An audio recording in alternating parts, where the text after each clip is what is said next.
రాష్ట్రంలో రోడ్డు రవాణా సంస్థ కార్మికులు సమ్మెలబోయేటువంటి పరిస్థితి ఎదుర్కోవటము నిజంగా దురదృష్టమనే కాకుండా ఒక విధంగా ఇది ప్రభుత్వ అంటే ఆర్టీసీ సంస్థ పట్ల కార్మికుల పట్ల నిర్లక్ష్య ధోరణికి నిదర్శనంగా పేర్కొనక తప్పదని చెప్పి అంటున్నాను. ఇవాళ ఆర్టీసీ కార్మికుల డిమాండ్లే ఇవి కూడా కొత్తవి కాదు. ఇవి గత ప్రభుత్వ హయాంలో ఆనాడు ఏదైతే ఆర్టీసీ సంస్థను ప్రభుత్వంలో విలీనం చేయాలనేటువంటి అంశం చర్చకు రావడం జరిగింది. ఆనాడు అధికార పార్టీ అయినటువంటి బీఆర్ఎస్ పార్టీతో సహా ఆనాడు ప్రతిపక్షంలో ఉన్నటువంటి కాంగ్రెస్ పార్టీ, కమ్యూనిస్ట్ పార్టీలు, భారతీయ జనతా పార్టీ, రాజకీయ పార్టీలన్నీ కూడా ఆలోచన విధానాన్ని మద్దతు తెలపడంతో పాటుగా శాసనసభలో కానీ శాసన మండలిలో కానీ ఏకగ్రీవంగా తీర్మానాన్ని ఆమోదింప చేయడం జరిగింది. ఆనాడు నేను శాసన మండలి సభ్యుడిగా కాంగ్రెస్ పార్టీ పక్షాన ఈ అంశం చర్చకు వచ్చినప్పుడు వీళ్ళ ఆర్టీసీ సంస్థ మరింత బలోపేతం, కార్మికుల హక్కుల పరిరక్షణ కొరకు ఏదైతుందో వారు ప్రభుత్వంలో విలీనం చేయాలనేటువంటి ప్రతిపాదన తెర మీదకి వచ్చినప్పుడు వీళ్ళందరం కూడా మద్దతు తెలిపామని చెప్పంటున్నాను. వీళ్ళ ఆశ్చర్యకరం ఏంటంటే వీళ్ళ 2 సంవత్సరాలు గడిచిపోయింది. రాష్ట్రంలో కాంగ్రెస్ ప్రభుత్వం అధికారానికి వచ్చింది. ఆనాడు తెలంగాణ రాష్ట్ర ఏర్పాటు సాధనలో ఉద్యమ బలోపేతం కొరకు ప్రధాన భూమిక పోషించింది మన ఆర్టీసీ కార్మికులు చెప్పక తప్పదని చెప్పంటున్నాం.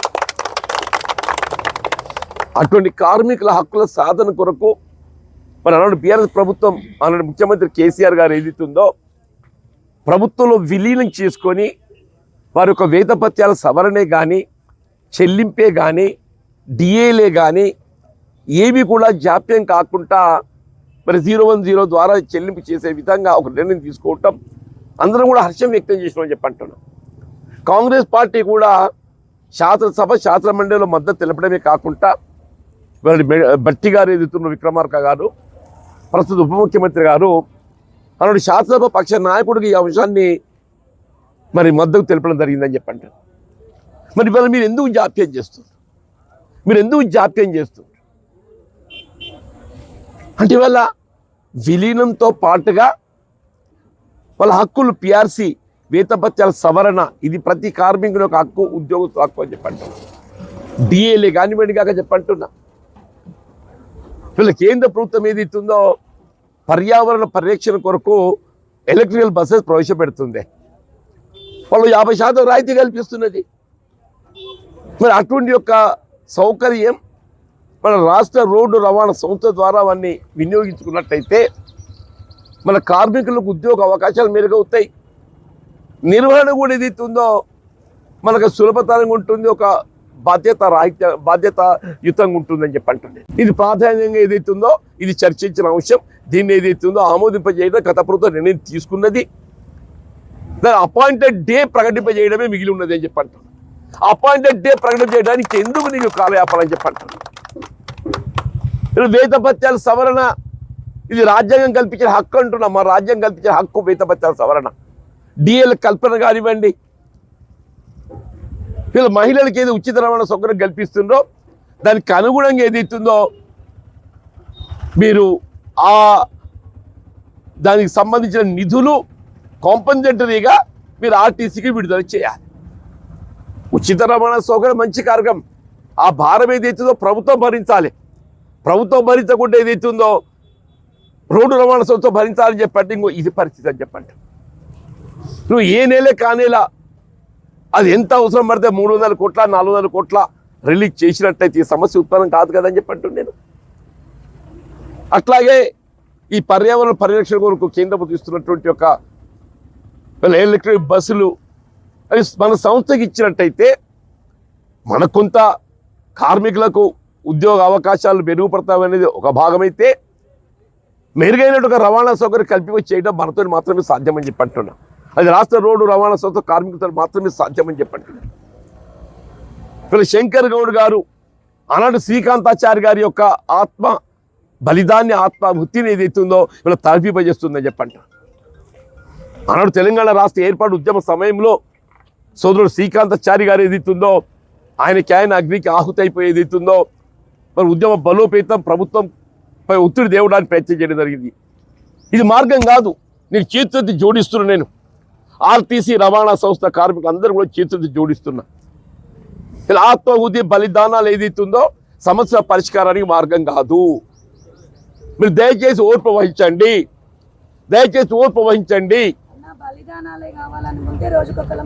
వద్దు తల్లి, వద్దు రమ్మ, వద్దు తల్లి. ఇవాళ మీ పక్షాన్ని ఏదైతుందో యావత్ రాజకీయ పార్టీలనే కాదే, ఇవాళ బీఆర్ఎస్ పార్టీ అధినేత కేసీఆర్ గారు పిలిపించిందే. ఇది మేము ప్రభుత్వం తీసుకున్న నిర్ణయం.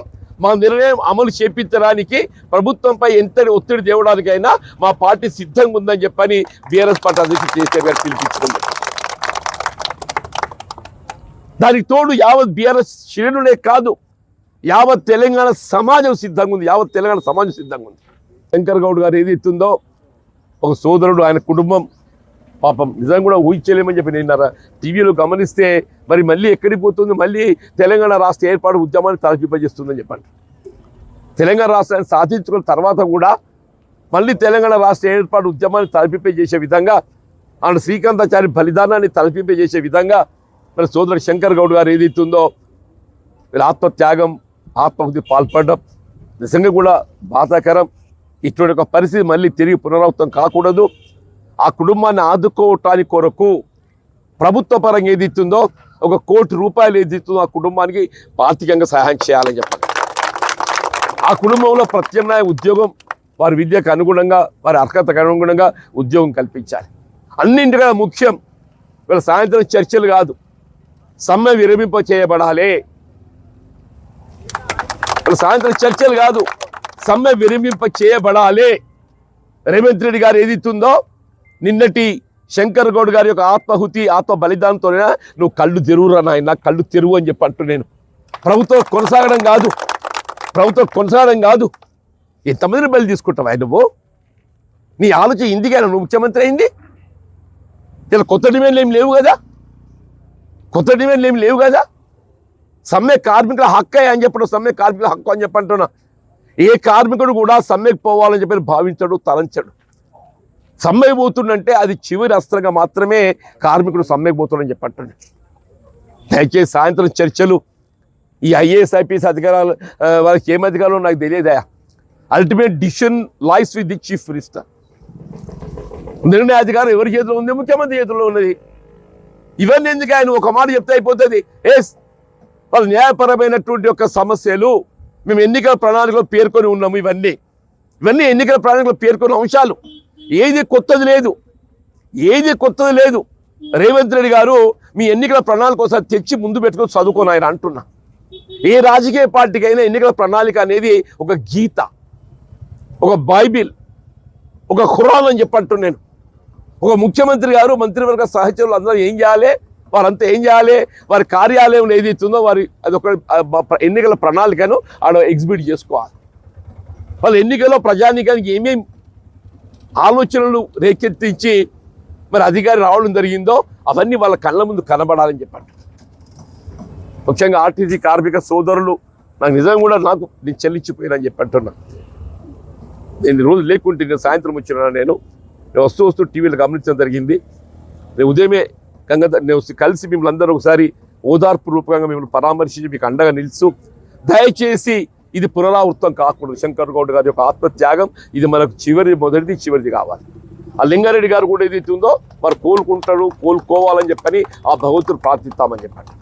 ఆ లింగారెడ్డి గారితో పాటు ఇంకొకరు పేరు చెప్పారు, వారు కూడా కోలుకోవాలని చెప్పని ఆ భగవంతుడు ప్రార్థిస్తామని చెప్పండి.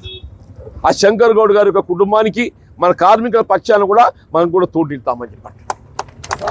మన కార్మికుల పక్షాన్ని కూడా మనం రోజు వేతనిద్దామా, ఏం చేద్దామా, ఏంది మనం కూడా తోడిద్దామని చెప్పండి. ఇప్పుడు సాయంత్రం యొక్క చర్చ అనేది అది కేవలం ప్రకటన మాత్రమే కావాలి. ప్రభుత్వ పరంగా అది ప్రకటన. ఆర్టీసీ కార్మికుల యొక్క సమస్యల అన్ని కూడా ప్రభుత్వంలో విలీనంతో పాటుగా వాళ్ళ పిఆర్సీ కానీ, డిఏ కానివ్వండి, వాళ్ళ బకాయిల చెల్లింపే కానివ్వండి, ఇవాళ ఈ పర్యావరణ పరిరక్షణ కొరకు కేంద్ర ప్రభుత్వం కల్పించబడిన ఒక ఎలక్ట్రికల్ బస్సులే కానివ్వండి, నూతన ఉద్యోగాల కల్పనే కానివ్వండి, యూనియన్ల పునరుద్ధరణ అని చెప్పంటున్నా. యూనియన్ల పునరుద్ధరణ అని చెప్పంటున్నా. ఆనాడు బీఆర్ఎస్ పార్టీ ఏదైతుందో అసలు యూనియన్ అవసరం లేకుండా సమస్యలు పరిష్కారం చేస్తా అని చెప్పండి. మరి ఇప్పుడు ఏమైంది? యూనియన్లో ఆవశ్యకత మనకు కనబడుతుందని చెప్పండి. యూనియన్లో ఆవశ్యకత మనకు కనబడుతుందని చెప్పండి. రోడ్డు రవాణా సంస్థ వినియోగించుకోకుండా దాని ప్రైవేట్ వ్యాపారస్తులకు గుత్త పెట్టుబడిదారులకు ఎందుకు ఇస్తున్నట్టే చెప్పండి. ప్రభుత్వం కల్పించే రాయితీ ప్రభుత్వ రంగ సంస్థ ఆర్టీసీ ప్రభుత్వ రంగ సంస్థ. దీన్ని బలోపేతం చేసుకోవాలి. ఇలా ప్రభుత్వం అమలు చేస్తున్న ఫ్లాగ్షిప్ ప్రోగ్రాం మహాలక్ష్మి మహిళలకు ఏదైతే ఉచిత రవాణా సౌకర్యం. ఇలా మహిళలకు ఉచిత రవాణా సౌకర్యం కార్యక్రమం అమలు చేయడం లోపల ప్రధాన పాత్ర పోషిస్తుంది మా ఆర్టీసీ కండక్టర్లు, డ్రైవర్లు అని చెప్పంటుంది. వాళ్ళు ఎంత ఒత్తిడి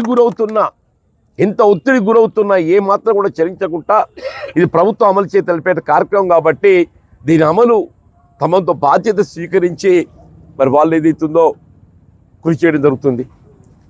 ఆక్యుపెన్సీకి అనుగుణంగా మన బస్సెస్ ఫ్రీక్వెన్సీ పెంచాలి. ఇది నిబంధనలు ఉన్నాయి, ఇది కొత్తది కాదు. మహిళలకు ఉచిత రవాణా సౌకర్యంతో ఏదైతే ఆక్యుపెన్సీ రేషియో పెరిగిపోయింది. ఎప్పుడైతే ఆక్యుపెన్సీ రేషియో పెరిగిపోయిందో ఆ ఆక్యుపెన్సీ రేషియోకి అనుగుణంగా మీరు బస్సెస్ పెంచాలనే. 2 సంవత్సరాలు గడిచిపోయింది, ఒక్క బస్సు ఇచ్చిండ్రు అంటున్నాను. ఉన్న డిపోలు ఎత్తేస్తున్నారు. అదనంగా బస్ సౌకర్యాలు కల్పించడమే కాకుండా ఉన్న డిపోలు ఎత్తేస్తున్నాయి చెప్పంటున్నాను. అదే వాస్తవంగా ముఖ్యమంత్రి రేవంత్ రెడ్డి గారు ఆయన ఏమనుకుంటాడో నాకు తెలియదు. కానీ మిత్రుడు శంకర్ గౌడ్ గారు ఏదైతున్నదో ఆయన ఆత్మాహుతికి పాల్పడడం నిజంగా ఇది ప్రభుత్వానికి, రేవంత్ రెడ్డి ప్రభుత్వానికి చెంపపెట్టు లాంటిది అని చెప్పంటున్నా. అసలు ఆయన ప్రభుత్వం కొనసాగే నైతిక హక్కు లేదు, కోల్పోయిందని చెప్పంటున్నాడు. ఇది కేవలం రేవంత్ రెడ్డి గారు ఈ సమ్మెను పురిగొల్పి ఆర్టీసీ రోడ్డు రవాణా సంస్థ కార్మికులను రోడ్డు ఎక్కించిండు. ఆర్టీసీ రోడ్డు రవాణా సంస్థ కార్మికులు రోడ్డు ఎక్కడానికి పరోక్షంగా రేవంత్ రెడ్డి బాధ్యుడు అని చెప్పంటున్నాడు. దీనికి కారణం ఏంటి? ఎక్కడికి వచ్చి రాష్ట్ర రోడ్డు రవాణా సంస్థలో ప్రైవేటీకరణ చేశారు పూర్తిగా. దీన్ని ప్రైవేటీకరణ చేసినట్టయితే ఉన్న ఆస్తులు అమ్ముకోవచ్చు. దీన్ని ప్రైవేటీకరణ చేస్తే ఉన్న ఆస్తులు అమ్ముకోవచ్చు. ఆయనకి ఎక్కడికి వచ్చి ఏదైతుందో ఈ 2 సంవత్సరాల్లో ఆయన ఆలోచన చేసి మీరు ఏదైనా గమనించండి. తెలంగాణ రాష్ట్ర ఏర్పాటు ఉద్యమంలో ఆనాడు ఏదైతుందో ప్రభుత్వ ఆస్తులను మన ప్రభుత్వం ఏదైతుందో మనకు పారంపర్యంగా వచ్చిన ఆస్తులను అమ్ముకోవడానికి వ్యతిరేకించడమే. ఇవాళ ఈయన ఏదైతుందో ప్రభుత్వ ఆస్తుల అమ్మకమే ఈయనకు ఆదాయ మార్గం.